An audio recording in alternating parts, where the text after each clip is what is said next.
Бывший лидер могучих громовых котов сегодня Лев О, безработный строитель, которому вот-вот исполнится 40. После того, как Мамра умер от рака яичек, громовым котам не с кем стало сражаться. Нам пришлось искать нормальную работу. Угу. А стройка была вашим первым местом работы? Да!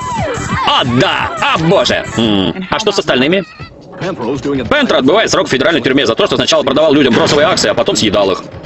Снарф, нехорошо. Не знаю, что случилось со Снарфом. А что же случилось с сексуальной женщиной из вашей команды? С Гепардихой? Ну, она вроде до сих пор такая же сексуальная. Слышь, не хочешь во дворе по банкам пострелять?